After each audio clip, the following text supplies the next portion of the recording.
Hello students, welcome back to our channel. और आज हम स्टार्ट कर रहे हैं अपने लिए एक नया टॉपिक, कॉस्ट शीट। अभी कॉस्ट शीट है क्या और इसमें हम क्या डिस्कस करने वाले हैं, आज हम इस पॉइंट को लेते हैं। तो सबसे पहले स्टार्ट करते हैं, कॉस्ट शीट है क्या, क्यों पढ़ रहे हैं हम कॉस्ट शीट को। कॉस्ट, इसमें नाम ही मेंशन है कॉस्ट, दैट मीन्स कि किसी भी प्रोडक्ट की कॉस्ट को हम कैलकुलेट कर रहे हैं। और जब उस कॉस्ट को आप एक सिस्टमेटिक वे में कैलकुलेट कर रहे हैं, यानी कि एक परफॉर्मे में कर रहे हैं, एक सिस्टमेटिक वे में कर रहे हैं, यानी कि किसी भी प्रोडक्ट की आप टोटल कॉस्ट कैलकुलेट कर रहे हैं, उसकी पर यूनिट कॉस्ट कैलकुलेट कर रहे हैं in a statement, that's called the cost sheet. तो कॉस्ट शीट कोई डिफरेंट टर्म नहीं है। कॉस्ट शीट केवल हमारे किसी भी प्रोडक्ट की कॉस्ट को कैलकुलेट करने का एक परफॉर्मा है, एक स्टेटमेंट है, जिसमें हम उस प्रोडक्ट की टोटल कॉस्ट और उसकी पर यूनिट कॉस्ट को कैलकुलेट करते हैं। अब पॉइंट यह है कि जो कॉस्ट हम कैलकुलेट कर रहे हैं वो कौन सी इंडस्ट्री, कौन से प्रोडक्ट के लिए। तो जनरली जो कॉस्ट शीट का हम यूज करते हैं, स्पेशली ध्यान दे दीजिए ना, कॉस्ट शीट का जो हम यूज करते हैं वो यूज हम पर्टिकुलरली उन प्रोडक्ट के लिए करते हैं जो होमोजीनियस, यानी एक जैसे हैं। यदि आप डिफरेंट प्रोडक्ट बना रहे हैं तो फिर हमारे लिए कॉस्ट शीट उतना अच्छा कंसेप्ट नहीं है, फिर उसके लिए हमें अदर फार्मूलाइज हैं, अदर हमारे कंसेप्ट हैं, उन पर आना होगा। लेकिन हम जो पढ़ रहे हैं वो यूनिफॉर्म प्रोडक्ट के लिए पढ़ रहे हैं। तो जो यूनिफॉर्म प्रोडक्ट है हमारे पास, समझ रहे हैं, यूनिफॉर्म यानी कि होमोजीनियस, एक जैसे, जैसे आप कोई एक पर्टिकुलर चीज बना रहे हैं और साथ में उसको लार्ज स्केल पर प्रोडक्शन कर रहे हैं, लार्ज स्केल पर प्रोडक्शन कर रहे हैं, तो हमारी रिक्वायरमेंट आती है कॉस्ट शीट की।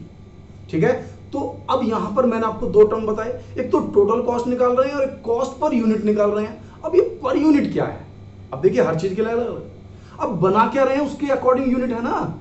अगर मैं आपसे कहने लगूं पेट्रोल, तो पेट्रोल क्या यूनिट में होता है, पेट्रोल तो लीटर में या गैलन में होगा ना। तो आपको उसके अकॉर्डिंग करना होगा, क्योंकि जर्नल लैंग्वेज में हम यूनिट वर्ड यूज करेंगे, अदरवाइज जिस तरह का प्रोडक्ट है उसके अकॉर्डिंग हम उसका नेम यूज करेंगे। अब जैसे हम बात करें कोयला, अगर आप माइन से कोयला प्रोड्यूस कर रहे हैं तो प्रोड्यूस थोड़ी होता है, वो तो निकाल रहे हैं कोयले को, तो किस में निकालेंगे, किलो में काउंट नहीं होगा, टन में काउंट होगा। तो मैं आपको कुछ टर्म्स इसी तरह से डिसाइड करके बता देता हूं, सो दैट्स कि हम कॉस्ट शीट को बनाते समय इस तरह की कोई गलती ना करें। जैसे टेक्सटाइल, अब टेक्सटाइल है, टेक्सटाइल में क्या बना रहे हैं, कपड़ा बना रहे हैं। तो कपड़ा किस तरह से सेल करेंगे आप, रेडीमेड गारमेंट तो है नहीं, गारमेंट है केवल, तो गारमेंट किस तरह से सेल होता है। आपने मार्केट में कभी गारमेंट नहीं परचेज किया, कैसे होता है, मीटर में होता है। किस में होता है, मीटर में होता है भाई, थान बने हुए होते हैं और वो मीटर में सेल होता है। तो दैट मीन्स कि टेक्सटाइल इंडस्ट्री है, और अगर आप उसकी कॉस्ट को कैलकुलेट करना चाहते हैं, एनालिसिस करना चाहते हैं, तो उसकी पर मीटर कॉस्ट कैलकुलेट करनी पड़ेगी, पर मीटर। अब जैसे भट्टा है हमारा, ईंट का भट्टा है, ब्रिक्स बना रहे हैं। अगर आप ब्रिक्स बना रहे हैं, ईंट बना रहे हैं, तो ईंट की वैल्यू कैसे जानते हैं। कभी सुना है आपने, किसी रेट पूछा है किसी से कि भाई ईंटों का रेट क्या है, कभी उसने कहा है कि 4 रुपीज की है, 5 रुपीज की है, नहीं, उसने कहा कि जी 5000 का रेट चल रहा है, 4000 का रेट चल रहा है ना, 6000 का रेट चल रहा है। दैट मीन्स कि ईंट की जो वैल्यू होती है ब्रिक्स की, वो हमेशा 1000 में कैलकुलेट की जाती है। क्लियर है ना। तो जब हम कॉस्ट कैलकुलेट करेंगे तो पर 1000 कैलकुलेट करेंगे, सो दैट कि हम उसके प्राइस कैलकुलेट कर सकें, हम प्रॉफिट कैलकुलेट कर सकें, हम उसको एनालाइज कर सकें। ऐसे ही हम देखें, जैसे मैंने बताया था पेट्रोल है, ऐसे मिल्क।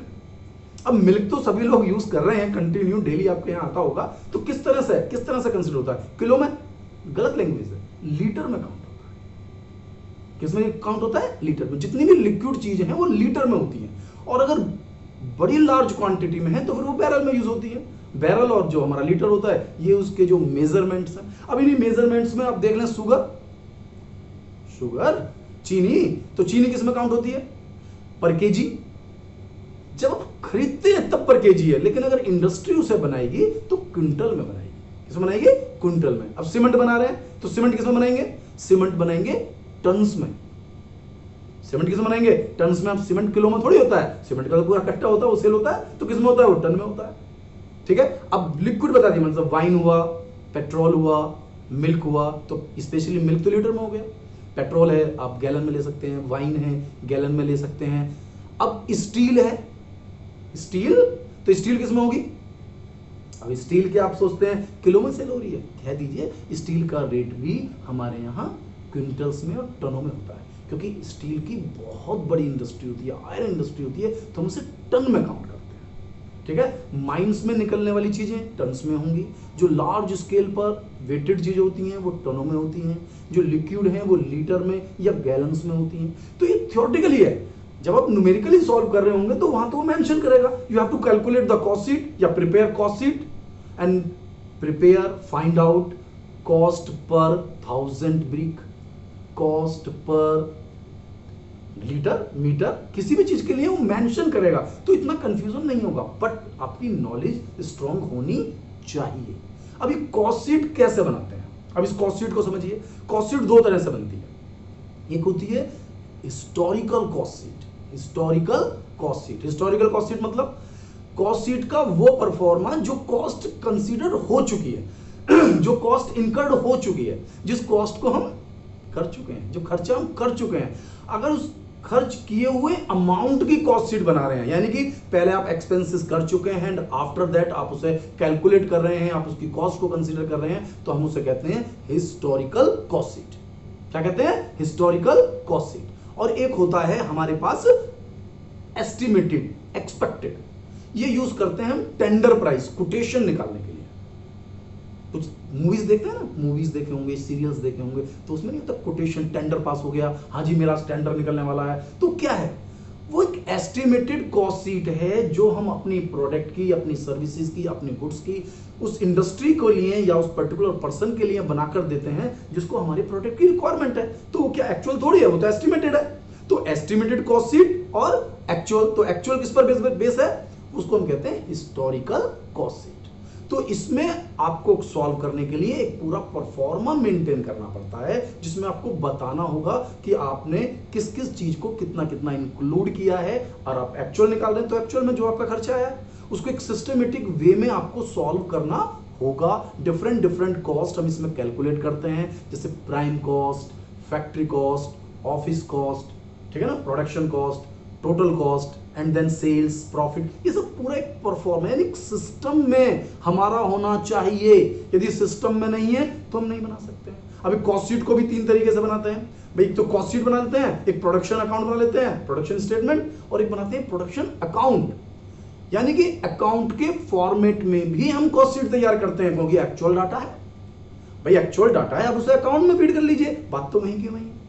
तो आपके समझ में आना चाहिए। तो हम एक काम करते हैं, एक कॉस्ट शीट का परफेक्ट परफॉर्मा ले लेते हैं, सो दैट कि हमें कॉस्ट शीट का एक एक टर्म, एक एक पॉइंट बहुत अच्छे तरीके से समझ में आए। ठीक है, तो हम स्टार्ट कर लेते हैं कॉस्ट शीट का एक परफॉर्मा, जिसमें हम कॉस्ट शीट को समझ पाएंगे। ठीक है, स्टार्ट। तो ठीक है बेटा, हम एक परफॉर्मे को ले लेते हैं और परफॉर्मे से स्टार्ट करते हैं। तो परफॉर्मे को स्टार्ट करने से पहले जो कुछ बेसिक चीजें हैं परफॉर्मे की, वो हमें नोट करनी चाहिए। यानी कि हम जो एक पूरा पेज लेंगे, उस पूरे पेज में हमको किस तरह से करना है, यानी पूरे पेज को आपको डिवाइड करना है 3 पार्ट्स में। यानी 2 कॉलम बनाने हैं आपको अमाउंट के, और 1 कॉलम बनाना है आपको पर्टिकुलर का। ठीक है, दिख रहा होगा आपको स्क्रीन पर, समझ में आ जाएगा। यानी कि एक पर्टिकुलर का कॉलम, 2 अमाउंट के कॉलम, जिसमें एक कॉलम हम टोटल कॉस्ट के लिए बनाएंगे, एक कॉलम हम बनाएंगे कॉस्ट पर यूनिट के लिए। और सबसे टॉप पर हम स्टार्ट करेंगे कॉस्ट शीट। कॉस्ट शीट और तो मंथ भी हो सकती है, मंथ के लिए बना रहे हैं, 3 मंथ के लिए बना रहे हैं, 6 मंथ, तो डिफरेंट डिफरेंट होती है। कुछ लोग मंथ के लिए बनाते हैं, कुछ लोग 3 मंथ के लिए बनाते हैं, कुछ 6 मंथ के लिए बनाते हैं, कुछ लोग अपनी कॉस्ट पूरे ईयर के हिसाब से कैलकुलेट करते हैं, क्योंकि एक फिक्स कॉस्ट होती है और एक वेरिएबल कॉस्ट होती है, तो उसके अकॉर्डिंग आपको एडजस्ट करना होता है। ऐसा नहीं है कि आप केवल एक ही कॉस्ट लिया और आपका वर्क हो गया, तो बहुत एनालिसिस है मेरे बच्चा। तो सबसे पहले हम कॉस्ट शीट के परफॉर्मे को लेते हैं। क्लियर हो गया? ऊपर कॉस्ट शीट, एक तरफ कोने में आप लिख लीजिए यूनिट्स, भाई कितना आउटपुट बना रहे हैं, जिस भी सेंस में आप बना रहे हैं, जिस भी चीज को आप बना रहे हैं उसी को लिखेंगे आप। ठीक है, फिर पर्टिकुलर का कॉलम हो गया, एक टोटल कॉस्ट और एक पर यूनिट, और स्टार्ट करते हैं अब हम। तो क्या है सबसे पहले? सबसे पहले हमारे पास होगा opening stock of raw material. Raw material यानी कि आप जिस चीज से प्रोडक्ट को बना रहे हैं, तो वो प्रोडक्ट आपको चाहिए, उसका रॉ पार्ट चाहिए, तो रॉ मटेरियल, तो रॉ मटेरियल से बनेगा, तो opening stock of raw material. इसके अलावा जितना भी गुड्स आपने परचेज किया है, एक तो ओपनिंग जो आपके पास पहले से ही था, ऐड कर देंगे इसके अंदर हम परचेज ऑफ रॉ मटेरियल। ध्यान से देना, मिस्टेक नहीं करनी है, जो परचेजेज है वो रॉ मटेरियल का होना चाहिए। तो opening stock of raw material plus purchases of raw material plus, अब ध्यान देना, आप जो रॉ मटेरियल परचेज करते हैं उसको परचेज करने में जो भी एक्सपेंसेस आपके होते हैं, जिसे हम नॉर्मली कहते हैं कैरीज इनवर्ड या फ्रेट, कैरीज इनवर्ड और फ्रेट। तो कैरीज इनवर्ड और फ्रेट ये भी हमारे परचेज के पार्ट में, तो ओपनिंग स्टॉक प्लस परचेज, यदि कैरीज इनवर्ड और फ्रेट दिया हुआ है तो उसे भी आप जोड़ देंगे और माइनस कर देंगे इसमें से क्लोजिंग स्टॉक। ध्यान से देखना, closing stock of raw material. इसके अलावा भी मैं आपको कुछ और खास बात बता देता हूं, अगर हमारे रॉ मटेरियल का कुछ पार्ट स्क्रैप्ड हो गया है, बेकार हो गया है, और वो भी आप मार्केट में सेल कर रहे हैं, कबाड़ी को बेच रहे हैं, तो उसकी वैल्यू भी आप यहां से लेस करेंगे। यानी परफॉर्मे का एक बहुत ही बड़ा रोल है, और वो रोल के अकॉर्डिंग सबसे पहले opening stock of raw material, फिर परचेज से related expenses, minus closing stock और minus sale of scrap of raw material. अब इसमें कंफ्यूज नहीं होना है। Sale of scrap of raw material, raw material का यदि कोई स्क्रैप है तो उसे बेचेंगे। दूसरा, अगर आपने कोई गुड्स सेल कर दिया है रॉ मटेरियल का ही, तो उस रॉ मटेरियल को आप तुरंत उसमें से माइनस कर देंगे। ये आपको पूरी तरह से समझना होता है। तो जैसे ही आपने उसको माइनस किया, पूरे कंसेप्ट को समझा, तो निकल कर आ जाता है मटेरियल कंज्यूम्ड। अब इतना टेक्निकल एग्जाम में नहीं होता, अगर आप सोच रहे हो इतना टेक्निकल होगा, नहीं नहीं, लेकिन समझ में आना चाहिए ना बेटा कि मटेरियल कंज्यूम्ड क्या है। अब मटेरियल कंज्यूम्ड का मतलब कि टोटल कितना मटेरियल हमारे इस प्रोडक्ट में यूज हुआ।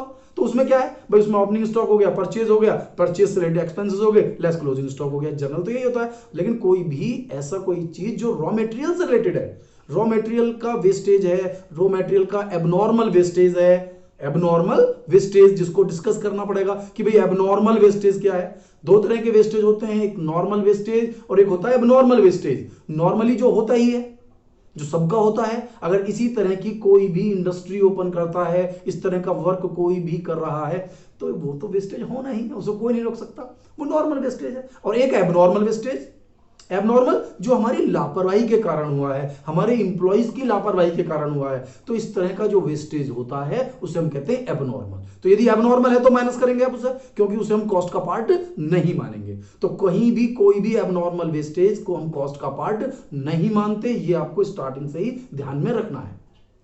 मेटल कंज्यूम्ड हो गया। अब मुझे निकालना है सबसे पहले प्राइम कॉस्ट। तो प्राइम कॉस्ट में तीन चीजें होती हैं, जनरली दो ही चीज मान लेते हैं भाई, डायरेक्ट मटेरियल, डायरेक्ट वेजेस और डायरेक्ट चार्जेस। इस तरह से लेंगे तो तीन हो जाएंगे।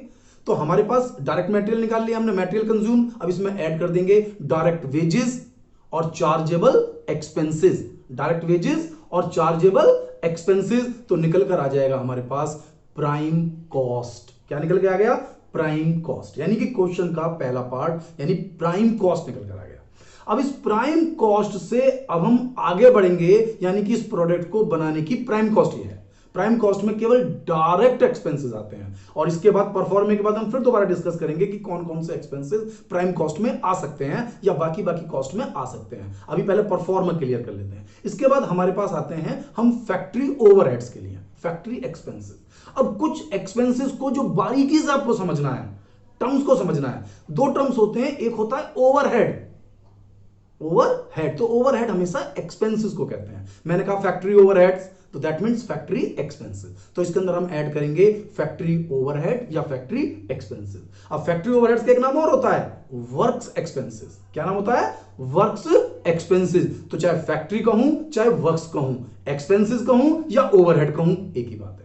यानी कि फैक्ट्री के सभी एक्सपेंसेस यदि मैं ऐड कर दूं तो निकलकर मेरा आंसर आएगा फैक्ट्री कॉस्ट या वर्क्स कॉस्ट, फैक्ट्री कॉस्ट या वर्क्स कॉस्ट। लेकिन आपको पूरी तरह समझना होगा कि फैक्ट्री के सभी एक्सपेंसेस आपको इसके अंदर इंक्लूड करने होंगे।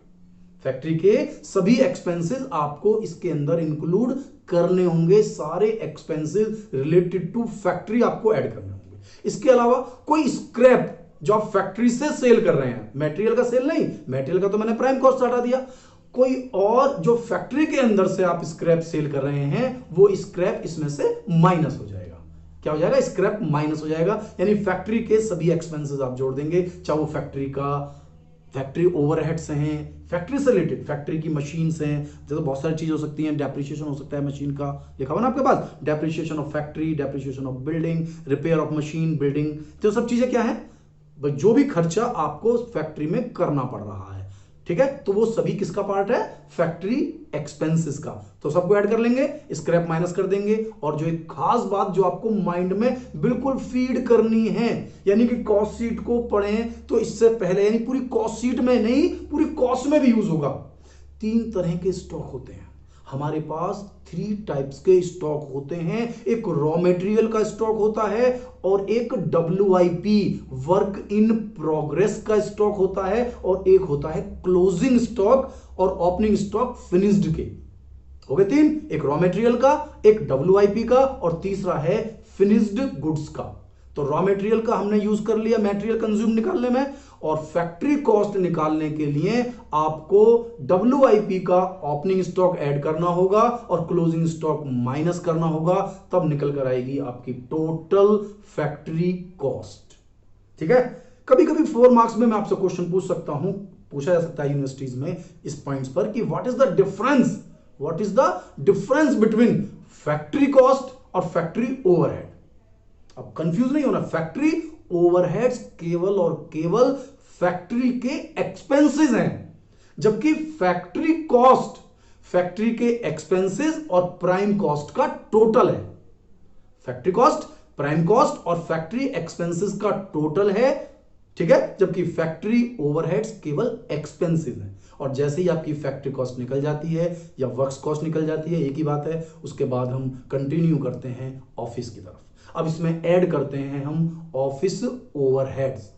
ऑफिस ओवरहेड्स, अब ऑफिस ओवरहेड्स में क्या होता है भाई, ऑफिस से रिलेटेड खर्चे, चाहे वो एडमिनिस्ट्रेटिव एक्सपेंसेस हैं, ऑफिस की बिल्डिंग है उसका डेप्रिसिएशन, ऑफिस से रिलेटेड यानी कि जो वर्क ऑफिस में होता हो, जैसे कि ऑफिस की सैलरी, ऑफिस का रेंट, डेप्रिसिएशन ऑफिस की बिल्डिंग का, ऑफिस में लगी हुई सब चीजों का, repair of office building, furniture, office की लाइटिंग, जर्नल एक्सपेंसेस, ये सभी क्या है मेरे ऑफिस के एक्सपेंसेस।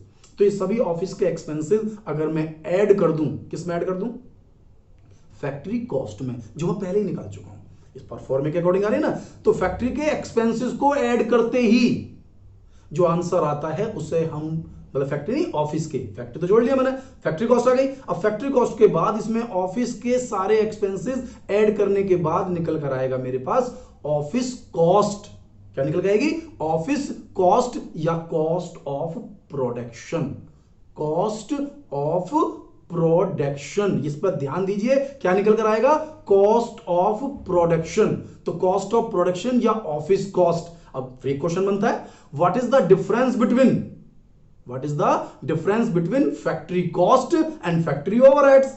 अब फैक्ट्री ओवरहेड्स का मतलब केवल फैक्ट्री के खर्चे, और फैक्ट्री कॉस्ट का मतलब होता है total cost up to factory, यानी कि वर्क्स कॉस्ट के अंदर जो ऑफिस के एक्सपेंसेस को ऐड कर दिया जाए तो कैलकुलेट होता है मेरे पास cost of production. Difference clear हो गया ना, कि जब मैं कॉस्ट की बात कर रहा हूं तो ऊपर से लेकर नीचे तक टोटल है अप टू दैट पॉइंट, और मैं ओवरहेड की बात कर रहा हूं तो related only that particular point. तो निकल कर आ गया मेरा कॉस्ट ऑफ प्रोडक्शन। अब मैंने आपसे कहा था 3 तरह के स्टॉक हैं, एक रॉ मटेरियल का जो मटेरियल में यूज हो गया, दूसरा WIP का जो फैक्ट्री में यूज हो गया, अब एक तीसरा स्टॉक है फिनिश गुड्स का जो हम यूज करेंगे अब इस कॉस्ट ऑफ प्रोडक्शन में। तो इस कॉस्ट ऑफ प्रोडक्शन में हम ऐड कर देंगे opening stock of finish goods, यदि मेरे पास कोई फिनिश गुड्स का पुराना स्टॉक है, और माइनस कर देंगे फिनिश गुड्स का क्लोजिंग स्टॉक। तो ओपनिंग प्लस कर दिया, क्लोजिंग माइनस कर दिया फिनिश्ड का, ध्यान देना है फिनिश्ड का, तो निकल कर आ जाता है मेरे पास, देखिए ऑफिस कॉस्ट तो पहले निकाल चुके हैं आप, ऑफिस कॉस्ट या एडमिनिस्ट्रेशन कॉस्ट के बाद आपको प्लस माइनस करना है, और निकल कर आ जाती है आपकी कॉस्ट ऑफ गुड सोल्ड। क्या निकल कर आती है, कॉस्ट ऑफ गुड सोल्ड। तो cost of good sold clear है ना हमें। तो कॉस्ट ऑफ गुड सोल्ड के बाद अब हमारे पास आते हैं selling and distribution expenses. Selling and distribution expenses, वो खर्चे जो सेल्स करने के लिए करने पड़ते हैं। किसके लिए, सेल्स करने के लिए करने पड़ते हैं, गुड्स को डिस्ट्रीब्यूट कस्टमर तक पहुंचाने के लिए करने पड़ते हैं, उन्हें हम कहते हैं selling and distribution expenses. Selling and distribution. और अगर सेलिंग एंड डिस्ट्रीब्यूशन एक्सपेंसेस को ऐड कर दिया जाए, सेलिंग एंड डिस्ट्रीब्यूशन एक्सपेंसेस को ऐड कर दिया जाए तो निकल कर आता है मेरे पास cost of sales. Cost of sales. अब दो टर्म देना, इससे पहले निकाला था हमने cost of good sold, selling expenses add करते ही निकल कर आ गया cost of sales. Cost of sales is the total cost. Cost of sales total cost है, यानी कि जितने एक्सपेंसेस होने थे सभी को इंक्लूड कर लिया गया है। अब ये टोटल कॉस्ट के अंदर अब आप अपना रिक्वायर्ड प्रॉफिट ऐड कर लीजिए, आपकी सेल्स निकल जाएगी। या आपके पास सेलिंग प्राइस है, सेल्स है, टोटल कॉस्ट माइनस कर दीजिए, प्रॉफिट निकल कर आ जाएगा। आपके माइंड में परफॉर्मा अगर पूरी तरह क्लियर नहीं है तो हम बहुत ज्यादा गेन नहीं कर पाएंगे, इसलिए इस परफॉर्मे को पूरी तरह से पढ़िए। मैं परफॉर्मे को एक बार फिर रिवाइज कर देता हूं। सबसे पहले हमारे पास है मटेरियल कंज्यूम, फिर उसमें ऐड कर दिया मैंने जो डायरेक्ट एक्सपेंसेस और चार्जेबल एक्सपेंसेस यानी डायरेक्ट वेजेस, ऐड करते जाती है प्राइम कॉस्ट। फैक्ट्री के एक्सपेंसेस जोड़ दूं तो निकल के आती है फैक्ट्री कॉस्ट, ठीक है। ऑफिस के एक्सपेंसेस जोड़ दूं तो ऑफिस कॉस्ट यानी कॉस्ट ऑफ प्रोडक्शन, उसमें ओपनिंग और क्लोजिंग स्टॉक एडजस्ट कर दूं फिनिश्ड का तो निकल के आता है cost of good sold. Add कर दूं सेलिंग और डिस्ट्रीब्यूशन एक्सपेंसेस तो निकल के आता है cost of sales. Profit add कर दो तो सेल्स, यानी कि पूरा परफॉर्मा हमारा कंप्लीट हो जाता है। और अब हम सेपरेट अलग अलग डिस्कस करते हैं कि प्राइम कॉस्ट में किन किन एक्सपेंसेस को हमें लेना है, फैक्ट्री कॉस्ट में कौन कौन से एक्सपेंसेस हमारे आने वाले हैं, इसके बाद ऑफिस में कौन कौन से खर्चे हैं और सेलिंग में कौन कौन से खर्चे हैं। ठीक है, तो स्टार्ट कर लेते हैं। सबसे पहले हम प्राइम कॉस्ट के एक्सपेंसेस, ठीक है बेटा। तो प्राइम कॉस्ट में कौन कौन से एक्सपेंसेस हमारे आने वाले, हम ले रहे हैं प्राइम कॉस्ट। तो प्राइम कॉस्ट में क्या क्या इंक्लूड होगा, क्योंकि मैंने आपसे कहा कि सभी टॉपिक्स को अगर हम अलग अलग समझेंगे तभी हम सभी न्यूमेरिकल्स को प्रॉपर्ली सॉल्व कर पाएंगे। तो सबसे पहले स्टार्ट कर लेते हैं हम प्राइम कॉस्ट। प्राइम कॉस्ट में क्या है? प्राइम कॉस्ट में इंक्लूड करना है direct word, direct expenses, direct wages, chargeable expenses. तो इसमें क्या है? अब इसमें जैसे कि प्रोडक्ट को बनाने में जिसकी कॉस्ट को कोई भी कंसीडर कर सकता है, यदि मैं कहूं इस प्रोडक्ट में एक चीज एक्सपेंसेस हुए तो मानेगा सामने वाला, कस्टमर को समझ में आएगी बात। जैसे एक्साइज ड्यूटी है, प्रोडक्शन ड्यूटी है, तो एक्साइज ड्यूटी और प्रोडक्शन ड्यूटी हमें सीधा सीधा समझ में आता है कि वो किसी भी प्रोडक्ट की कॉस्ट का मेन पार्ट है, तो वो उसी में काउंट होगा। आर्किटेक्ट है, सर्वेयर है, किस चीज की फीस दे रहे हैं हम? ध्यान से देना, उसकी नहीं। अगर सर्वेयर और आर्किटेक्ट की जर्नल फीस है तो वो फैक्ट्री में आएगी, वो प्राइम कॉस्ट में नहीं आएगी। प्राइम कॉस्ट में क्या आएगा? प्राइम कॉस्ट में तब आएगा जब वो मॉड्यूल्स बनाते हैं, यानी कि वो पूरा बेसिक पार्ट जिससे कि वो प्रोडक्ट डेवलप हो रहा है, यानी कि वो उस प्रोडक्ट की कॉस्ट का पार्ट है, प्रोडक्ट की कॉस्ट का मेन पार्ट है, तो वो प्राइम कॉस्ट है। अब देखो जनरली कुछ एक्सपेंसेस दिए होते हैं, इनके अकॉर्डिंग आप देख रहे होंगे एक्साइज ड्यूटी, रॉयल्टी, आर्किटेक्ट और surveyor fees for specific work, direct chargeable expenses, map and design charge for specific work etcetera. तो ये सारे खर्चे किस चीज के हैं? प्राइम कॉस्ट के। इसी तरह से फैक्ट्री में थोड़ा सा इनडायरेक्ट आ जाता है। जो डायरेक्ट था उसमें जितने भी पॉइंट्स थे जो हम डायरेक्ट नाम से प्राइम में डाल लेते, अगर वही खर्चे हमारे पास इनडायरेक्ट फॉर्म में आ जाएं तो हम फैक्ट्री में ले लेंगे। इसके अलावा फैक्ट्री से रिलेटेड, अरे फैक्ट्री से रिलेटेड क्या है? फैक्ट्री की मशीन लगी हुई है, फैक्ट्री में की बिल्डिंग है, फैक्ट्री में इंश्योरेंस है, तो इससे रिलेटेड कोई भी खर्चा, चाहे वो रिपेयर है, चाहे वो डेप्रिसिएशन है, कुछ भी हो सकता है, तो वो सभी इसी का पार्ट है। तो देख लेते हैं कंटिन्यू क्या क्या खर्चे दे रखे हैं। Rent, insurance and the tax of the factory. हमें दिया हुआ है salary of the employees factory such as foreman, inspector, है ना, मैनेजर, डायरेक्टर, ये सब कौन है? फैक्ट्री में काम कर रहे हैं, तो इसलिए फैक्ट्री में कंसीडर होंगे। Indirect material which are helpful in the production, जैसे कि आपके स्क्रू हैं, नेल्स हैं, गम्स हैं, फेविकॉल्स हैं एटसेट्रा, ये इसी का पार्ट है। इनडायरेक्ट मटेरियल है ना, डेप्रिसिएशन ऑफ फैक्ट्री है, चाहे वो डेप्रिसिएशन ऑफ फैक्ट्री है, उसकी बिल्डिंग है, कुछ भी आप ले सकते हैं। रिपेयर मेंटेनेंस है फैक्ट्री का, फैक्ट्री की बिल्डिंग का। इंश्योरेंस है फैक्ट्री की बिल्डिंग का, उसकी मशीन्स का। इसके अलावा ड्रॉइंग ऑफिस एक्सपेंसेस। अब देखो ध्यान देना, मैंने आपसे थोड़ी देर पहले जब हम प्राइम कॉस्ट को पढ़ रहे थे तो वहां पर था हमारे पास आर्किटेक्ट की फीस, जबकि drawing office expenses, drawing office यानी कि पूरे ऑफिस से रिलेटेड उसके खर्चे हैं, तो वो फैक्ट्री में होंगे, ऑफिस के नहीं। ड्राइंग ऑफिस के जो डिजाइन बना रहे हैं। लेकिन अगर वो डिजाइन किसी पर्टिकुलर प्रोडक्ट के लिए बनाया जा रहा है और उसी प्रोडक्ट में यूज होगा तो फिर मेरी प्राइम कॉस्ट का पार्ट होगा। नेक्स्ट देखिए, contribution to employees towards welfare fund, यानी कि अपने एम्प्लॉइज को आप कुछ भी प्रोवाइड कर रहे हैं, सभी हमारे पास फैक्ट्री का पार्ट है। रेटेड होने चाहिए वो सभी एम्प्लॉइज फैक्ट्री के, ऑफिस के नहीं। ऑफिस के होंगे तो ऑफिस में इंक्लूड होंगे, फैक्ट्री के हैं तो फैक्ट्री में इंक्लूड होंगे। सैलरी आइडियल टाइम की, आइडियल टाइम समझते हैं, जो खाली बैठ रहे हैं एम्प्लॉइज लेकिन हमें सैलरी देनी पड़ रही है, इनडायरेक्ट है। डायरेक्ट होती तो प्राइम कॉस्ट में होती, इनडायरेक्ट है तो फैक्ट्री में आएगी। इसी तरह से कंट्रीब्यूशन है staff welfare fund, employees provident fund, technical जो हमारे पास सिस्टम है, हम इसके बाद क्या नाम है तुम्हारा, रिपेयर है, स्पॉइल्ड है वर्क, जो भी टाइम वेस्टेज टाइम के हम पेमेंट कर रहे हैं। इसके अलावा expenses for lifting unless scraps हैं, वो सब इसी का पार्ट है। नेक्स्ट है हमारे पास रिसर्च एंड डेवलपमेंट से रिलेटेड कोई एक्सपेंसेस कर रहे हैं हम, ठीक है ना, तो वो इसी का पार्ट है। इसके बाद कोई भी एक्सपेंसेस जिसे आप ऐसा कह सकते हैं, एक्सप्लेन कर सकते हैं, it is use in the factory, तो वो फैक्ट्री का ही पार्ट है। तो कितने पार्ट थे हमारे, एक प्राइम कॉस्ट हो गया, एक हमारे पास फैक्ट्री हो गया, ठीक है ना, एक हमारे पास है ऑफिस, क्या है, ऑफिस, और एक है सेलिंग। तो ऑफिस के खर्चों में वही खर्चे आएंगे जो ऑफिस में हो रहे हैं। अब ऑफिस में क्या खर्चे हो रहे हैं, जैसे जो नाम हमने भी फैक्ट्री में यूज किए, अगर वो ऑफिस से रिलेटेड होते, ऑफिस की बिल्डिंग, तो ऑफिस की बिल्डिंग की रिपेयर, ऑफिस की बिल्डिंग का डेप्रिसिएशन, ऑफिस की जो बिल्डिंग है उसका इंश्योरेंस, तो सब क्या है, वो फैक्ट्री ऑफिस में आएंगे। फैक्ट्री का है तो फैक्ट्री में आएंगे, यानी वर्क्स में आएंगे, और ऑफिस से रिलेटेड है तो वो ऑफिस में आएंगे। ऑफिस की लाइटिंग है, तो सब किसका पार्ट है, ऑफिस का पार्ट है, तो ये सब ऑफिस के पार्ट हैं। इसमें इसको हम देख लेते हैं, कंटिन्यू अकॉर्डिंग टू क्वेश्चन। भाई सैलरी है एम्प्लॉइज की, मैनेजर्स हैं, ऑफिसर्स हैं, इंश्योरेंस है, डेप्रिसिएशन है, ये मैं ऑलरेडी आपको बता चुका हूं, रिपेयर मेंटेनेंस है। इसके बाद हमारे पास printing, stationery, postage and telephone expenses हैं। इसके बाद इलेक्ट्रिसिटी है, सब्सक्रिप्शन ऑफ बिजनेस मैगजीन है, कंट्रीब्यूशन ऑफिस एक्सपेंसेस है, डायरेक्टर फीस है, ठीक है ना, स्टेचुटरी लीगल एक्सपेंसेस हैं, बैंक चार्जेस हैं, ऑडिटर्स का रेम्यूनरेशन है, और कोई भी जर्नल एक्सपेंसेस या एडमिनिस्ट्रेटिव एक्सपेंसेस, ये सभी पार्ट हैं ऑफिस के, ठीक है। और चौथा हमारे बचता है सेलिंग। सेलिंग के खर्चों को समझना पड़ेगा पहले कि सेलिंग के खर्चे क्या हैं, यानी माइंड में आप पॉइंट को सेट कीजिए। क्या पॉइंट सेट करना है भाई, माइंड में पॉइंट आप सेट कीजिए कि अगर मुझे ये प्रोडक्ट सेल ना करना हो तो ये खर्चा नहीं होगा मेरा, अगर ये मुझे प्रोडक्ट सेल ही नहीं करना हो तो ये खर्चा नहीं होगा। तो वो सभी खर्चे जो सेल करने के लिए करने हैं वो सब सेलिंग में आएंगे। Selling and distribution, selling and distribution, आपको जो डिस्काउंट दे रहा हूं, अरे डिस्काउंट तो तब देंगे ना जब आप सेल कर रहे हैं। आप कमीशन दे रहे हैं, अरे कमीशन तो जब ही देंगे जब सेल कर रहे हैं। बैड डेप्ट है, कब होगा बैड डेप्ट, जब आप सेल कर रहे हैं। आप करें डिलीवरी वैन है जी मेरे पास, तो डिलीवरी वैन क्यों है, डिलीवरी करने के लिए ना, जब मुझे डिलीवरी करानी ही नहीं है तो डिलीवरी के एक्सपेंसेस क्यों होंगे। शोरूम है जी, तो शोरूम का किराया क्यों देंगे, शोरूम का किराया, शोरूम का इंश्योरेंस, शोरूम का डेप्रिसिएशन, तो शोरूम का खर्चा क्यों करना है, डिस्प्ले करना ही नहीं है जब मुझे सेल ही नहीं करना।